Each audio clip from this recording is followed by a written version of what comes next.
శ్రీమన్మహాగణాధిపతయే నమః. సాయినాథ పరబ్రహ్మణే నమః. విశ్వకర్మ పరబ్రహ్మణే నమః. సదానింబవృక్షస్య మూలాదివాసాత్ సుధాశ్రావిణం దిక్తమప్యప్రియంతం తరుం కల్పవృక్షాదికం సాధయంతం నమామీశ్వరం సద్గురుం సాయినాథం. ముఖ్యంగా మనము ప్రస్తుత కాలంలో వివాహ జీవితానికి సంబంధించి జ్యోతిష్శాస్త్ర రీత్యా ఒక్కొక్క రాశి వారు కొన్ని సందర్భాలలో అనుకోని కళ్యాణ సమస్యలను ఎదుర్కొంటూ ఉన్నారు. కొందరి జీవితాలలో కళ్యాణం కాలేదని ఒక సమస్య అయితే, కొందరి జీవితాలలో కళ్యాణం అయిన తర్వాత సమస్యలతో ఇబ్బంది పడుతున్న వారిని మనం చాలామందిని గమనించాం.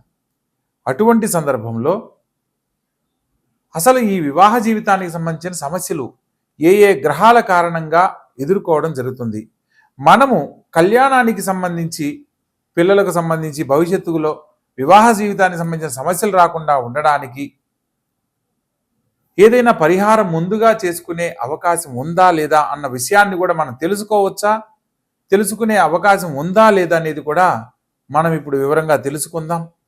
ప్రతి ఒక్క రాసుల వారికి వివాహం అంటేనే మానవ జీవితంలో తల్లిదండ్రుల దగ్గర వారి యొక్క పిల్లలు 25 సంవత్సరాలు ఎంతో గారాబంగా ఒక సెక్యూరిటీగా పిల్లలను పెంచడం జరుగుతుంది.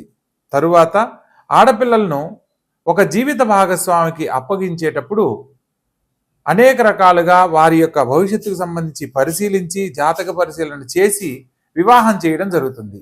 అయినప్పటికీ కొన్ని వివాహం అయిన తర్వాత సమస్యలతో ఇబ్బంది పడుతున్న వారిని మనం చాలామందిని గమనిస్తూ ఉంటాం.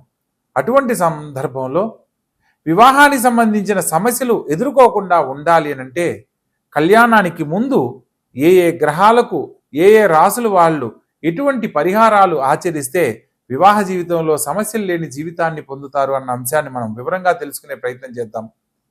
ప్రత్యేకంగా మానవ జీవితంలో విద్య, ఉద్యోగం, తరువాత కళ్యాణం. ప్రతి తల్లిదండ్రులు మంచి విద్యను అందిస్తారు. ఒక మంచి ఉద్యోగాన్ని కల్పించడానికి విద్య ద్వారా మనకు అన్ని రకాల సదుపాయాలు, అవకాశాలు కల్పిస్తారు. విద్యా ఉద్యోగంతో పాటు వివాహం అయిన తర్వాత వారికంటూ ఒక కుటుంబం, జీవితం ఏర్పడుతుంది. కాబట్టి ఆ వివాహ జీవితానికి సంబంధించి ఎటువంటి జాగ్రత్తలు తీసుకోవాలి, కళ్యాణానికి సంబంధించిన విషయాలలో మనం ఏ ఏ పరిశీలనలో సమస్యలు లేని జీవితాన్ని పొందుతారు అన్న అంశాన్ని తెలుసుకునే ప్రయత్నం చేద్దాం. ప్రత్యేకంగా ప్రతి ఒక్క కళ్యాణానికి సంబంధించి ప్రతి ఒక్కరి జీవితంలో వివాహానికి సంబంధించి వధూవర పొందడంలో పరిశీలించేటప్పుడు వధూవర గణనమేళ చక్రం అని ఒకదాన్ని పరిశీలించి దాంట్లో అష్టకూట వర్గం అంటారు. 8 రకాల పాయింట్లలో అంటే నాడీ కూటము, భగుట కూటము, రాశి కూటము, నక్షత్ర కూటము, వశ్య కూటము, ఇట్లా 8 రకాలను పరిశీలించి 36 పాయింట్లకు 18 పాయింట్లు వస్తే కళ్యాణానికి అనుకూలమని, 18 పాయింట్ల కంటే తక్కువ వస్తే కళ్యాణానికి అనుకూలం కాదని, కళ్యాణము 18 పాయింట్ల కంటే ఎక్కువ వస్తే చాలా ఉత్తమోత్తమైనదిగా భావిస్తూ ఉంటారు. కానీ జ్యోతిష్ శాస్త్రం ప్రకారము ప్రతి ఒక్కరి జీవితంలో వివాహానికి సంబంధించి వీరికి వివాహం చేయవచ్చు అని తెలుసుకోవడానికి ఒక సాధారణ పట్టిక మాత్రమే. ప్రత్యేకంగా సప్తమ స్థానాన్ని, కలత్ర స్థానాధిపతి ఉన్న స్థానాన్ని బట్టి మాత్రమే వివాహ జీవితంలో వారు ఎటువంటి స్థితిగతులు పొందగలరో వివరంగా తెలుసుకోవడానికి అవకాశం ఉంటుంది అనేది జ్యోతిష్ శాస్త్రం పరిజ్ఞానం ఉన్న మాలాంటి వారు మాత్రమే దీని గురించి పరిశీలనలో వివరంగా తెలియజేయడానికి అవకాశం ఉంటుంది. జ్యోతిష్ శాస్త్రంలో మనకు ఏదైనా ఒక పంచాంగం కొన్నప్పుడు అందులో వధూవర గణనమేళ చక్రం అని వధువు యొక్క పట్టిక నిలువుగాను, వరుడి యొక్క పట్టిక అడ్డంగాను నిర్మాణం చేసి అందులో కొన్ని సంఖ్యల ఆధారంగా ఈ యొక్క లైన్కి ఆపోజిట్ లైన్లో వరుడి యొక్క నక్షత్రాన్ని బట్టి ఒక సంఖ్యను కేటాయించి వీరికి ఇన్ని పాయింట్లు వచ్చాయని చెప్పి చెప్పడం జరుగుతుంది. కేవలం పాయింట్లతోనే వివాహ జీవితాన్ని నిర్ణయించకూడదు అన్న సత్యాన్ని తెలుసుకొని వివాహానికి సంబంధించి వారి ఇరువురి జాతకాలలో సమస్యలు లేని జీవితాన్ని అందించాలి అని అంటే ఏదైనా జాతకంలో దోషాలు ఉన్నప్పుడు దోషాలను ప్రత్యేకంగా వాటి యొక్క పరిహారాలను ముందుగా తెలియజేసి ఆ తర్వాత వివాహం చేయడం వల్ల సమస్యలు ఉండవు అనేది తెలుసుకోవాలి. ప్రత్యేకంగా మనం ఇన్ని రకాలుగా చెప్తున్నాం. పాయింట్లను బట్టి పరిశీలన చేస్తాం. అదేవిధంగా జ్యోతిష్ శాస్త్రంలో జాతక చక్రాన్ని బట్టి పరిశీలన చేస్తాం. కానీ మరొక తెలుసుకోవాల్సిన విషయం ఏంటంటే, ఎప్పుడైతే ఆడపిల్ల మెచ్యూర్ అవుతుందో, పుష్పవతి అయిన తర్వాత ఆ రోజు ఉన్న నక్షత్రము చేసుకునే భర్త నక్షత్రం ఒకటి కాకూడదు. ఇది జ్యోతిష్ శాస్త్రంలో సప్తమ స్థానాన్ని బట్టి మనం చెప్పడానికి లేదు. అదే వధూవరుల గణనవేల చక్రాన్ని బట్టి చెప్పడానికి లేదు. మనం ఎన్ని రకాలుగా చూసినప్పటికీ కూడా ఈ యొక్క విధానంలో కూడా అమ్మాయి యొక్క మెచ్యూర్ అయిన రోజున్న నక్షత్రము చేసుకునే భర్త నక్షత్రం ఒకటి కాకూడదు. అలా ఉన్నప్పుడు మాత్రమే వివాహం చేయాలి. అదేవిధంగా జన్మలగ్నానికి ఆ అబ్బాయి కానీ అమ్మాయి కానీ పుట్టిన జన్మలగ్నానికి అష్టమ లగ్నం అనేది వివాహానికి పనికిరాదు అన్న అంశాన్ని తెలుసుకొని వివాహం చేయాలి. ఊరికినే ఏదో పాయింట్లను చూసేసి వీళ్ళిద్దరికి కళ్యాణం సెట్ అయింది, అమ్మాయి నక్షత్రానికి అబ్బాయి నక్షత్రం సెట్ అయింది అనేది సరైన పద్ధతి కాదు. ఒక 100 ఏళ్ల జీవితాన్ని పిల్లలకు అందిస్తున్నాము అంటే దానికి విశేషమైన పరిశీలనలో మాత్రమే ఖచ్చితంగా వారికి అటువంటి వైవాహ జీవితాన్ని అందించగలుగుతున్నాం. పూర్వకాలంలో కుటుంబంలో జాతకాల రీత్యా ఒక పెద్దవాళ్ళు అటేడు తరాలు ఇటేడు తరాలు వాళ్ళ యొక్క వంశాంకురాన్ని పరిశీలన చేసి ఆ ఇంటి పిల్లను కళ్ళు మూసుకొని వివాహం చేసుకొని సుఖ సంతోషాలతో జీవించిన వాళ్ళు ఉన్నారు. ప్రస్తుత కాలంలో 36 పాయింట్లకి 33 పాయింట్లు వచ్చి 3వ రోజు విడిపోయిన వాళ్ళు ఉన్నారు.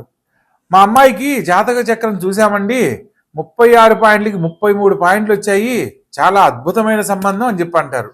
కానీ కరెక్ట్గా ఒక నెల గడిచేసరికి ఏమిటోనండి మంచి సంబంధం అని చెప్పి చేశాము, అబ్బాయి మంచివాడు కాదు, అబ్బాయి వాళ్ళ కుటుంబం మంచిది కాదు, అబ్బాయి వాళ్ళ తల్లిదండ్రులు మంచిది కాదు అని వెంటనే ఇలా మాట్లాడుతూ ఉంటారు. కొందరు తల్లిదండ్రులు అయితే ఎన్ని సంబంధాలు చూసినా పిల్లలకు కుదరట్లేదని సిద్ధాంతం తెలిసిన వారి దగ్గరికి వచ్చి, గురువుగారు ఎలాగైనా మా అమ్మాయికి చాలా అంటే 1.5 సంవత్సరం తర్వాత ఈ సంబంధం వచ్చింది, ఎలాగైనా మీరు ఓకే చేయండి, మా అమ్మాయికి పెళ్లి చేయాలనుకుంటున్నాము అని చెప్పి అంటారు. ఇక్కడ వీళ్ళు తీసుకునే తొందరపాటు నిర్ణయాల వల్ల వాళ్ళకేదో అవమానం జరుగుతుందనో, పెళ్లికి పోయినా మీ అమ్మాయికి ఇంకా పెళ్లి కాలేదని ఎదుటి వాళ్ళు ఎవరు అడుగుతున్నారని గనక ఆడపిల్లకు పెళ్లి చేస్తే ఆ పాప సమస్యలతో ఇబ్బందికరమైన జీవితాన్నే పొందుతుంది. ఎందుకంటే అక్కడ ఏదో ఒకటి కాదు సంబంధం చేయాల్సింది. ఆ అమ్మాయికి ఒక 100 ఏళ్ల జీవితాన్ని ఇస్తున్నామనంటే 1-10 సార్లు ఆలోచించి చేయాలి. ఇక్కడ తొందరపాటు నిర్ణయాల వల్ల కొందరు జీవితాల్లో సమస్యలు ఎదుర్కొంటుంటే మరికొందరు జీవితాలలో వివాహానికి సంబంధించి ఈ యొక్క వధూవరుల గణనవేల చక్రాన్ని చూసి మా అమ్మాయికి ఈ సంబంధం ఓకే అవుతుందండి, చాలా బాగుంది, అబ్బాయి వాళ్ళ కుటుంబం చాలా బాగుంది అని చెప్పి చేసేసి తర్వాత ఇబ్బంది పడుతున్న వాళ్ళని మనం గమనిస్తూ ఉంటాం. ఇక ఇటువంటి సమస్యలు రాకుండా ఉండడానికి ప్రతి ఒక్కరూ కూడా ఈ యొక్క వీడియో ద్వారా కొన్ని విషయాలు ఒక్కొక్క రాశుల వారిగా తెలుసుకునే అవకాశాన్ని కల్పించాలనే సంకల్పంతో ఈ యొక్క వీడియో చేయడం జరుగుతుంది. ప్రతి ఒక్కరూ ఈ యొక్క వీడియోని చివరి వరకు చూడండి, మరిన్ని వివరాలు తెలుసుకోండి. మీకు ఏదన్నా సందేహాలు ఉంటే కామెంట్ రూపంలో తెలియజేయండి, వాటి మీద కూడా మరిన్ని వీడియోలు చేయడం జరుగుతుంది. ప్రతి ఒక్కరి జీవితంలో ఆనందకరమైన జీవితాన్ని వివాహ జీవితం ద్వారా అందించాలనే మా యొక్క ఈ ప్రయత్నంలో చూసిన ప్రతి ఒక్కరూ కూడా దీన్ని తెలుసుకొని మరికొందరికి తెలియజేసే ప్రయత్నం చేయండి. ఇక ఒక్కొక్క రాశుల వారిగా మనం వివరంగా తెలుసుకుందాం. తులారాశి ఈ యొక్క తులారాశి జాతకులకు శుక్రుడు అధిపతి అన్నమాట. శుక్రుడు ప్రేమ ఆకర్షణలకు, ఆయన అందానికి అధిష్టాన దేవుడు. ప్రత్యేకంగా వీరికి ఎదుటివారు ఈజీగా ఆకర్షితులవుతారు. వీరి యొక్క మాట, నడవడిక, నడక అన్నీ కూడా ఎదుటివారిని ఆకర్షింపబడేలా ఉంటాయి. ప్రత్యేకంగా అందానికి ఎక్కువగా ప్రిఫరెన్స్ ఇస్తారు కాబట్టి వీరికి ఎక్కువ మంది స్నేహితులు, సత్సంబంధాలతో ఉంటారు. కొన్ని సందర్భాలలో ఎదుటివారు ప్రేమకు దగ్గరయ్యేందుకు అవకాశం ఉంటుంది. నీతి నిజాయితీలు ఎక్కువగా ఉంటాయి. ప్రేమాభిమానాలు అధికంగా ఉంటాయి. కొన్ని సందర్భాలలో వీరి యొక్క జీవిత భాగస్వామి వాటిని గనక పాటించకపోతే వీరి ఆలోచనల్లో కూడా అదుపు తప్పడానికి అవకాశం ఉంటుంది. శుక్రుని యొక్క ప్రభావము తులారాశిపై విపరీతంగా ఉంటుంది. శుక్రుడు స్వక్షేత్రాధిపతి కాబట్టి ఈ రాశి వారికి సౌందర్యము, ప్రేమ, రొమాన్స్ విషయాల్లో ఆకర్షణ ఎక్కువగా ఉంటాయి.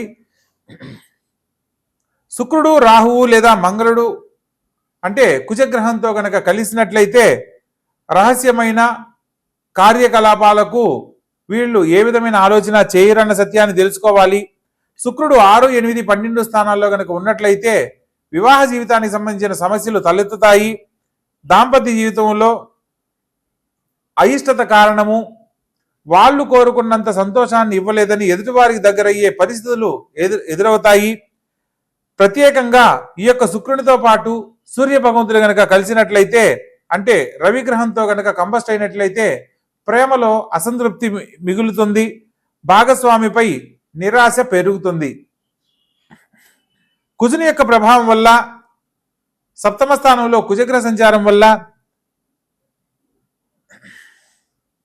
ఎదుటివారితో సన్నిహితంగా అయ్యేందుకు జీవిత భాగస్వామితో కొన్ని సందర్భాలలో ఎటువంటి వాగ్వివాదాలు చేయడానికి కూడా వెనకాడరు. రాహు యొక్క స్థానాన్ని బట్టి 5, 7, 12 స్థానాల్లో రాహు వల్ల ఇతరులతో శారీరక సంబంధాలకు దగ్గరయ్యే అవకాశాలు ఎక్కువగా ఉంటాయి. చంద్రుని ప్రభావం వల్ల పాపదృష్టి కనుక ఉన్నట్లయితే స్థిరమైన ఆలోచనలు లేక ఇతరులకు దగ్గర అవుతారు. చంద్రుడు కనుక 12వ ఇంట్లో కనుక ఉన్నట్లయితే ఈ రాశి వారికి జీవిత భాగస్వామికి దూరంగా ఉండడానికి ఎక్కువగా ఇష్టపడతారు. చంద్రుడు 12వ ఇంట్లో ఉన్నప్పుడు ఈ యొక్క తులారాశి వారికి జీవిత భాగస్వామికి దూరంగా ఉండి జీవించడానికి ప్రయత్నం చేస్తారు. కొన్ని సందర్భాలలో ఆ దూరంగా ఉండే క్రమంలో ఇతరులకు దగ్గరయ్యే అవకాశాలు ఏర్పడతాయి. శుక్రమహర దశలో రాహు జరిగేటప్పుడు మరియు రాహు మహర దశలో శుక్రుని యొక్క దశ అంతర్దశ జరిగేటప్పుడు ఇతరులపై ఆకర్షణ పెరుగుతుంది. కొన్ని సందర్భాలలో మ్యారియల్ అఫైర్స్ ఏర్పడడానికి కూడా అవకాశం ఉంటుంది. శుక్రమహర దశలో చంద్రుడు కానీ లేదా చంద్రమహర దశలో శుక్రుడు కానీ జరిగేటప్పుడు ఇతరుల ఆకర్షణలకు దగ్గరవుతారు. ఇతరులపై మోహంతో, కోరికలతో దగ్గరయ్యే పరిస్థితులు ఎక్కువగా ఉంటాయి. కుజగ్రహానికి సంబంధించిన పరిహారాలు తప్పనిసరిగా ఆచరించాలి. ఈ యొక్క తులారాశి వారికి బ్యాలెన్స్కరమైన, అంటే తులారాశికి తక్కెడను మనం సూచనగా చూపిస్తాం.